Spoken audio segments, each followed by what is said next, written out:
Bago tayo mag-umpisa ay nais ko muna na ipakita sa inyo ang pagkasunod-sunod ng mga cultivation level, upang mayroon din kayong idea. Magsisimula tayo sa pinakamalakas hanggang sa pinakamahina.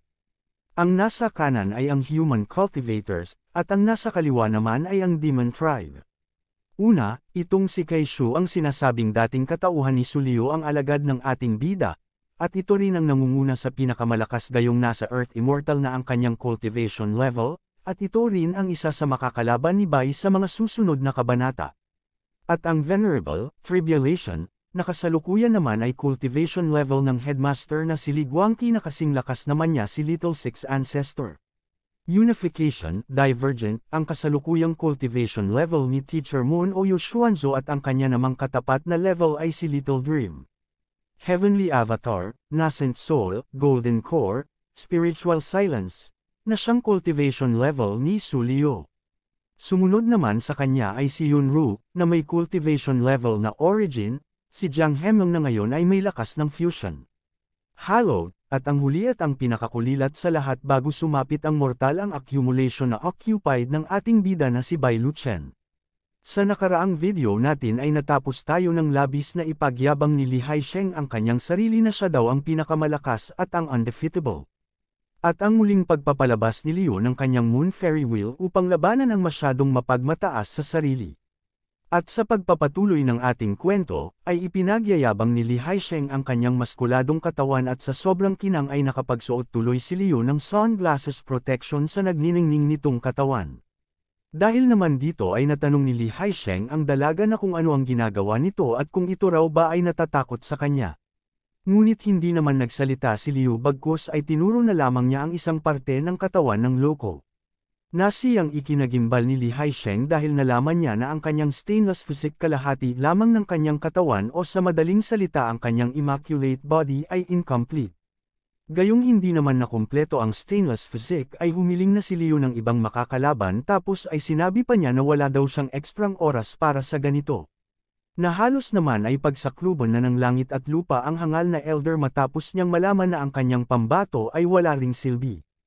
At dahil dito ay nakahinga na ng maluwag si Instructor Yu gayong nabigo si Li Haisheng na ma-perfect ang filthy Dao, at nasabi naman ni Instructor Jiang na hindi pala maganda ang mag-cultivate ng jackpot. At muli na naman nagsalita ng mayabang ang instructor na ayon sa kanya ay syempre, ang isang basura ay hindi karapat-dapat sa ganoong uri ng kapangyarihan, tulad rin ng paggamit ng mga instrumento at pagbabad sa pataba ay pare-parehong mga walang silbi. At gayong pati na rin ang 4 Art Department ay kanyang idinamay ay nainil sa kanya si Yunru at itinuro ang kanyang panghilangot sabay niya rin sinabi rito na kung wala kang anumang magandang sasabihin, huwag ka na lamang magsalita. Hindi matanggap ni Jiang na gagawin sa kanya iyon ng isang estudyante kaya agad niyang kinuwelyuhan ang dalaga at gigil niya na sinabi na bakit napakabastos mo. Ganito ba ang dapat kung makikipag-usap ka sa mga tagapagturo? At napansin ni Teacher Moon ang nagiging girian ng dalawa na agad ay kanyang sinakluluhan ang kanyang estudyante at malakas niyang sinapak si Instructor Jiang. At sinabihan rin niya ang isip bata na guro na sa ngalan ni Senior Brother Chen, palalampasan ko muna ang iyong mga kalokohan ngayon. Subalit kung ikaw ay magsasalita pa rin ng ibang salita gaya niyan, may karapatan akong iwasto ang mga patakaran ng sekta. At nang akma na niyang susugurin si Teacher Moon, ay agaran siyang pinigilan ni Instructor Yu, at sinabihan niya rin ang nagmamaktol na guro na bakit ka ba nakikipag-away sa mga babae, ituon mo na lang ang iyong pansin sa nagaganap na kompetisyon. Kaya naman bigo na naman ang alaskador na si Jiang na makapaghiganti. Nang nakita ni Instructor Yu ang nangyayari kay Li Haisheng ay natanto niya na nababaliw na ang brat na ito dahil sa pinipwersa ni Li Haisheng ang kanyang sarili dahil nais daw niya na maging isang walang hanggan at gusto rin niya na maging isang immortal subalit sa lagay ng kanyang katawan ay malamang na hindi na iyon sa katuparan. Pati na rin si Leo ay binalaan na rin siya na kailangan na niyang tumigil dahil kung magpupumilit ito ay tiyak na hindi na magagawa ni Li Haisheng ang makontrol ang kanyang sarili kung magkagayon. Bagamat natitiyak na ni Li Haisheng na tama nga ang sinasabi sa kanya ni Liu subalit di pa rin niya matanggap ang katotohanan bagkus sinisipan niya ang dalaga kung bakit nangyari ito sa kanya dahil sa ginawa nitong pag-atake gamit ang kidlat. Na ikinasaya niya gayong ang buong akala ni Li Haisheng ay nakatulong ito sa kanyang paglililang. Sa sobrang galit niya kay Liu ay agad niyang sinunggaban ng dalaga upang pagbayarin sa kapalpakan na nangyari sa kanyang cultivation, subalit si Liu ay inihanda na rin ang kanyang Moon Fairy Wheel, gayong imbis na makinig sa kanyang mga sinasabi ay mas nananaig pa rito ang kanyang gusto. Hanggang sa dumating ang oras na tumama sa hangal ang Spirit Skill Moonlight Thunder Slash na siyang dahilan naman ng paglipad sa ere ni Li Haisheng matapos niyang suluhin ang napakalakas na kidlat. Sa taas ng kanyang pag-angat sa ere kaya malakas naman siyang bumagsak sa lupa na pinanood na lang ni Liu, gayong batid niya na sa isang pag-atake na iyon ay sapat na para matalo ang hangal niyang kalaban. Bagamat alam na ni Li Haisheng kung gaanong pinsala ang natamo niya, ngunit, imbis na umatras na sa laban ay di niya iyon gagawin dahil sa ayaw na raw niya muling mapunta sa pinakaibaba ng isa pang beses. At sa ilang sandali ay lumapit na sa kanya si Sect Leader Du Jio na agad rin naman ay napansin ni Li Haisheng, na sinikap niya na gumapang at hinawakan ang binti ng kanyang master at sinabi niya rito na kaya pa naman niyang lumaban. Subalit mariin na itong tinutulan ng hangal niyang master dahil sa batid na ng old man na kahit gustuhin man niya ay wala ng lakas pa ang kanyang alagad na lumaban pa.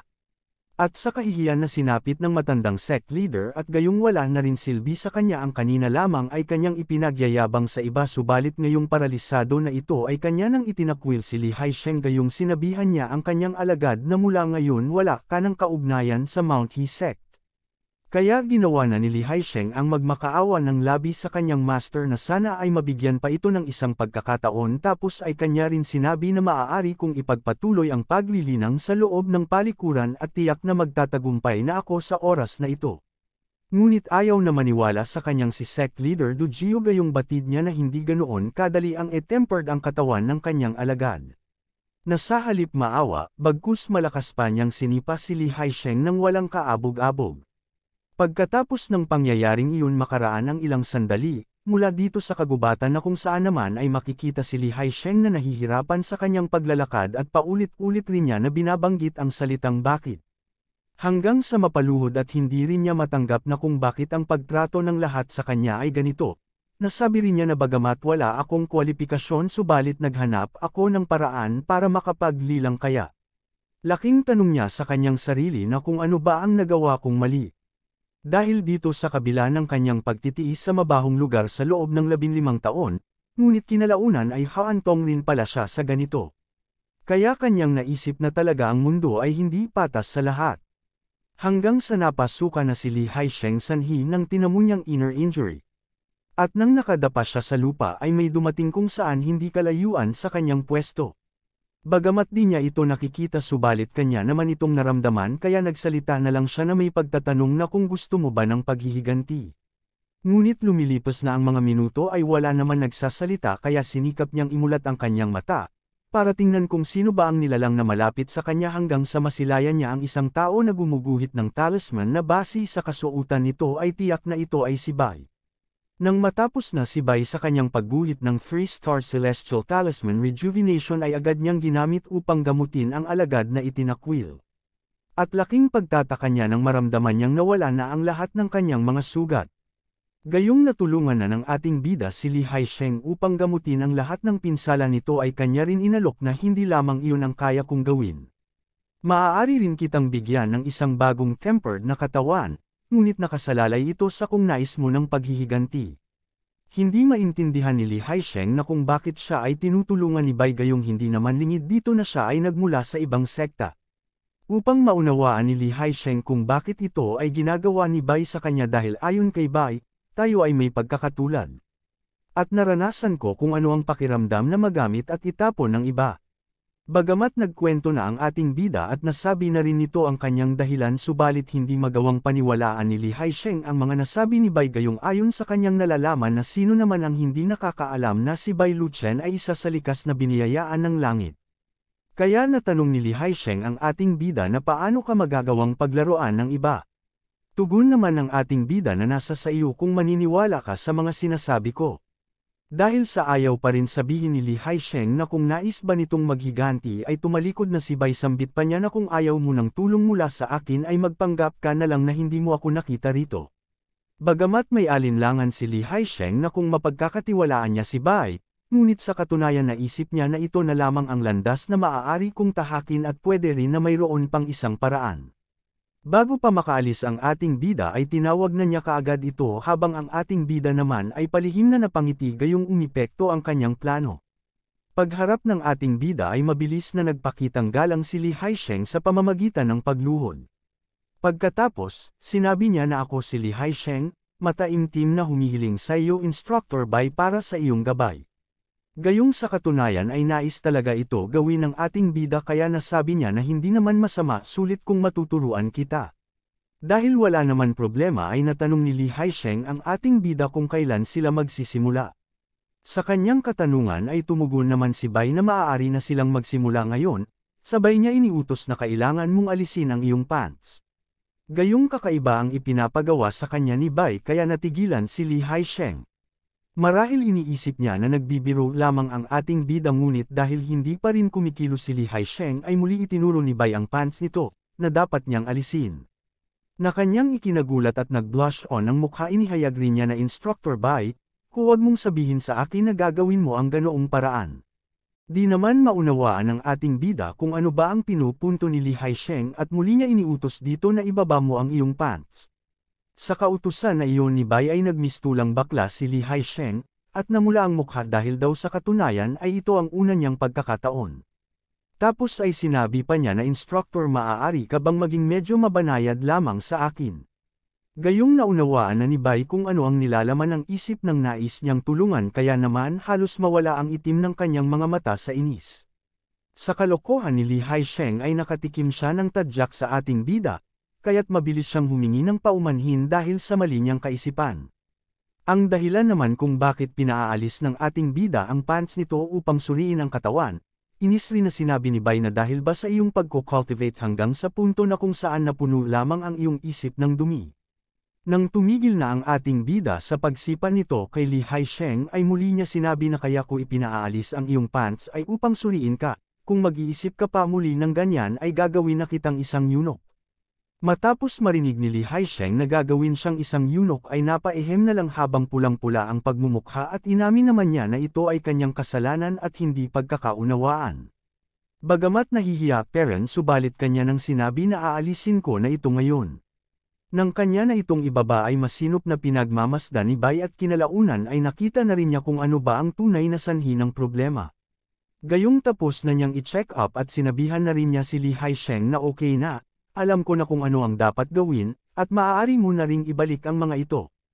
At pagkatapos ay ipinaliwanag ng ating bida na ito ay medyo masakit sa umpisa ngunit kailangan mong tiisin ito. At nagmistula na namang bading si Li Haisheng na sinasabing ang iyong spiritual chi ay pumapasok sa loob ko. Sa kalokohan niya ay muling nina si Bai sambit pa niya na kung gagawin mo muli iyan ay mapapas lang na talaga kita. At ang eksena naman ay muling bumalik mula naman dito sa 4 Art Department Public Square na kung saan naman ay may panibagong kalaban si Liu, na isang babae ang kanyang makakalaban ngayon. Kapansin-pansin rin na ang buong lugar ay nababalutan ng formation array. Ito si Zhu Li, na nagmula sa Bamboo Mountain Sect, na may lakas ng Golden Core Realm. Nagaya rin ng mga kanyang kasekta, ay gayon din ang pag-uugali dahil sa mayabang nito na sinasabi na kahit na daw ang Nascent Soul Realm Master, ay hindi makakayanan ang kanyang killing formation. Tapos ay mayabang niya na sinasabi kay Liu na sumuko ka na lang little sister. Dahil sa napakagugulang ng taga-Mountain Sect ay nasabi na lang ni Liu na ang inyong sekta talaga ay mga walang kahihiyan, dahil nasa mas mataas ng isang antas sa kanya itong si Zhu Li. Dagdag pa niya na hindi ako makapaniwala na talagang nagpadala sila ng isang golden core upang lumaban. Sarkastiko naman na tumugon si Zhu Li na kahit ano ay okay basta manalo lang kami. At hindi na rin nagsayang pa ng oras ito gayong isinaaktibo na niya ang 9 Palace Killing Array. At matapos niyang ma-activate ang formation ay naglabasan ng maraming animoy ulo ng dragon sa pamamagitan ng chi. Sa kabilang banda naman ang nakita ni Instructor Ni, ang ginagawa ni Zhu Li na mag-build ng Killing Formation Array upang itago ang pag-atake nito. Kaya napagtanto niya na itong batang babaeng ito ay talagang isang tuso, at ngayong nakumpleto na ang array sa kanyang hula marahil daw ay matalo si Liu. Subalit si Teacher Moon naman ay kanyang hinahanap si Bai dahil bakit wala ito ngayon gayong na nahaharap sila sa isang critical na sandali. Nang marinig naman ng Alaskador na si Jiang Ang, paghahanap ni Teacher Moon kay Bai ay nakaisip na naman ito ng isang kahangalan. Na ayon sa kanya nais niya na makipagpustahan na kung sakaling makita daw ni Bai ang sitwasyon na ito ay malamang daw na tumakbo ang ating bida sa oras na makita niya ito. Dagdag pa niya na kung hindi raw niya iyon gagawin malamang ay mawalan siya ng buhay sa sandaling matapos ang laban. Para matigil na ang pang-aalaskador ni Instructor Jiang ay nilabanan na ng postahan ni Teacher Moon gayong kung sakaling na matalo ang 4 Art Department ay handa niyang ibigay ang lahat-lahat ng kanilang resources kapag nangyari nga iyon. Bukod pa dyan ay sinabi rin ni Teacher Moon na handa na akong magdusa sa kamay ni Chingzo, dahil sa hindi ko mapapayagan na masaktan ang sino, kahit anong mangyari. Dahil sa kanyang mga naihayag ay nagmistulang unggoy at maligayang-maligaya ang hangal na sect leader dahil sa wakas daw ay pumayag na rin si Zuanshu sa kanyang proposal. Ngunit sa oras na ito ay nakabalik na si Bai gayong narinig din niya ang nangyayaring deal sa pagitan ni Teacher Moon at ng mga bayabas. Sinabihan niya ito na Senior Sister Moon, hindi mo na kailangang sabihin ang ganyang uri ng bagay. At hindi siya karapat-dapat para bigyan ng ganyan. At para pa sikreto na makaganti sa mga nangbabayabas ay malakas na ibinagsak ng ating bida ang kanyang paa sa lupa. Tapos ay nilagyan niya ng chi ang ilang piraso na bato at pagkatapos, ay ipinatama niya ito sa mismong mukha ng manyakol na sect leader. Dagdag pa ni Bai na hanggat hindi pa sumusuko si Liu, sino naman ang nakakaalam kung ano ang mangyayari, di ba? Ngunit ang kanyang kinakausap ay halos mawala ng malay nang tumama sa kanyang mukha ang palihim na pag-atake ng ating bida na mabuti na lang nasa kalapit niya ang kanyang kakampi na si Elder Dojiu na tinatanong kung ayos lang daw ba ito. Subalit walang ibang bukang bibig ang manyakol na sect leader Chingso kundi ang pangalan ni Teacher Moon. Gayong naririto na ang instructor ni Miss Yu ay ipinaliwanag ni instructor ni na ang formation array na ito ay napakamapanganib. Kung ako maaari ko lamang itong masira gamit ang malakas na puwersa dahil sa aking mas mataas na paglilinang. Ang disipulo na si Liu ay di hamak na ang realm niya ay mas mababa kaysa sa kanyang kalaban. Natatakot ako na hindi niya masisira ang 9 Palace Formation Array. Gayunpaman hindi naman nababahala si Bai kahit na si Liu ay di mula sa Formation Department. Kahit na wala siyang kaalaman masyado pagdating sa ganitong pamamaraan dahil ayon sa ating bida ay yakang-yaka ito na mapanghawakan ng kanyang disciple. At ang mas ikinatatakot pa ni Bai ay tiyak niya na wala makatatalo kay Yu, kung labanan lang din naman ng mga disipulo. Mula naman sa panig ni Liu ay tuluyan ng nakalapit sa kanya ang isinagawang pag-atake ni Zhu Li na tila medyo nahihirapan ang alagad ni Bai gayong nagtamo siya ng mga daplis na tama.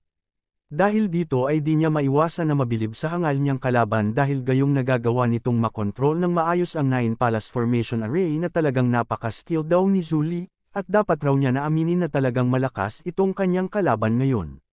Hanggang sa nasusot na si Zhu Li dahil para sa kanya ay nararamdaman niya na parang pinaglalaroan lang siya ni Liu, kaya muli niyang inatake ng may buong puwersa itong si Miss Yu. At sa ginawa niyang pag-atake ay napagtanto na ni Yu na nasa masama siyang lagay ngayon. Subalit naiisip na ni Zhu Li na kung bakit kaya ang aking killing formation ay di gumagana sa kanya. Gayong medyo delikado na kung magiging panatag lang si Liu kaya napagpasyahan na niyang gumawa ng isang galaw. Sa pagkakataon na ito ay nagpakawala na siya ng mabilis na paghiwasa. Ipinagyayabang ni Zhu Li na killing formation ni hindi man lang nakaporma si Zhu Li sa harap-harapan na pagwasak sa kanyang formation array. Hanggang sa marinig niya na ang kanyang kalaban ay nagsasalita sa kanyang likuran na sinasabing sa totoo lang maraming beses na akong nakipaglaban sa lumikha ng formation array na ito. Hindi naman magawang paniwalaan ni Zhu Li na itong si Liu ay nakalaban na ang founder ng array gayong ayon sa kanya ay ang array na ito ay natagpuan sa isang lihim na kaharian. Mula pa sa isang Earth Immortal tapos ay halos libo-libong taon na ang nakalilipas. Kaya laking tanong niya na paano kami kikipaglaban sa tagapagtatag nito dahil iyon ay ilang libong taon na ang lumipas. Gayong napag-usapan nila ang founder ng array ay napabahing si Manman gayong ito pala ang sinasabing lumikha ng 9 Palace Formation na kasalukuyan naman ay ginamit ni Zhu Li. Ngunit sa halip na sagutin ang mga tanong nito ay natanong na lang ni Liu na kung may iba pang array si Zhu Li at inuudyo kanya na bakit kaya hindi mo rin subukan. Nang tuluyan nang nawala ang kanyang killing formation ay mabilis na lumayo si Zhu Li kay Liu na sabay pabulong niya na nasabi sa kanyang isip na masama ito. Hindi ako makapaniwala na mapipilitan akong gamitin ang aking alas sa isang maliit na batang babaeng ito.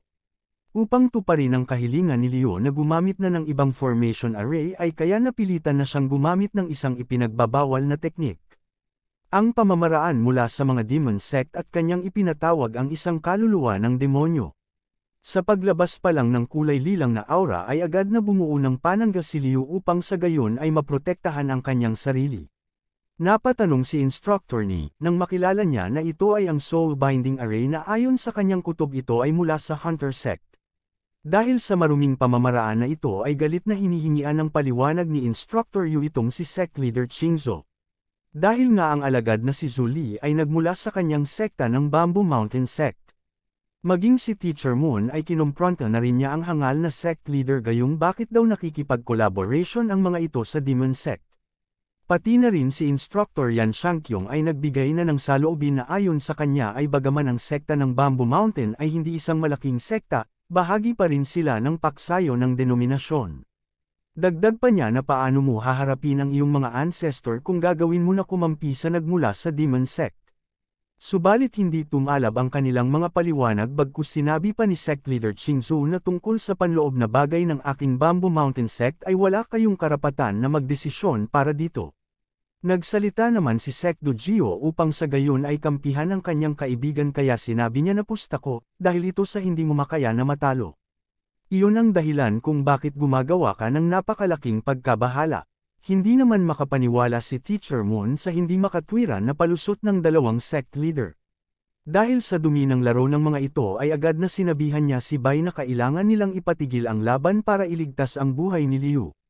Ngunit ni hindi man lamang mababakas sa pagmumukha ng ating bida ng kahit nakatiting na pagkabahala sabay inihayag rin niya na huwag kang mag-alala, ang tunay na laban ay malapit nang magsimula.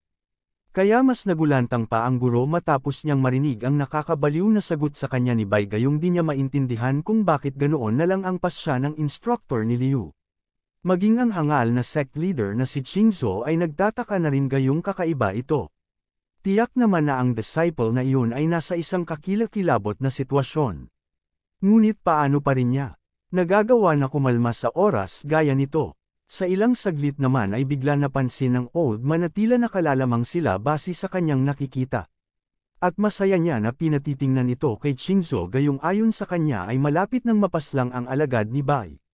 Bumalik ang eksena sa panig ng dalawang naglalaban at kasalukuyan naman ay nagsisalita itong si Zhu Li ayon sa kanya ay kailangan daw niyang aminin na talagang itong si Liu ay may kahusayan sa pagsira ng formation.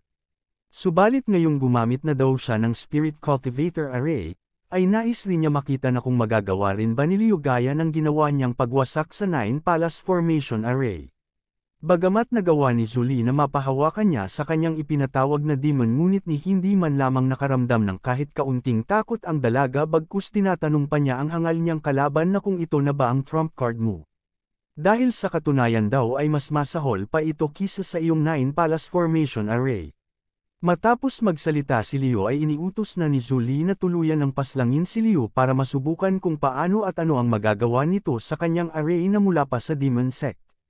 Sa punto na ito ay nagkaroon ng magkakaibang reaksyon ang mga master ng sekta. Una ay mababakas ang ligaya sa pagmumukha ni sect leader Qingzhou, ngunit si Teacher Moon naman ay labis ang pangamba sa kanyang nakikita. Subalit ang ating bida na si Bai naman ay nagawa pang itukod ang kanyang kamay sa kanyang pisngi, na animoy walang nangyayari sa kanyang paligid. Abangan sa susunod nating video ang mangyayari sa pagkamatay ni Liu sa kamay ni Zhu Li. Gayong inaakala ng lahat na tuluyan ng natalo ang kupunan ni Bai at Teacher Moon. Kaya walang pagsidla ng kaligayahan ng dalawang balimbing na instructor, dahil sa makukuha na raw nila ang lahat ng mayroon si Bai. Subalit lingid sa kaalaman ng lahat maliban sa ating bida ay may lihim na pamamaraan si Liu na ibinigay sa kanya ni Little Dream maging ang kasuotan nito ay napalitan gaya ng paboritong damit ni Little Dream. Ang magaganap na laban sa panig ni Bai at ng hangal na sect leader na si Qingzhou. Ang gagawing pagtakas ng dalawang balimbing na guro matapos nilang matuklasan ang lakas ni Bai.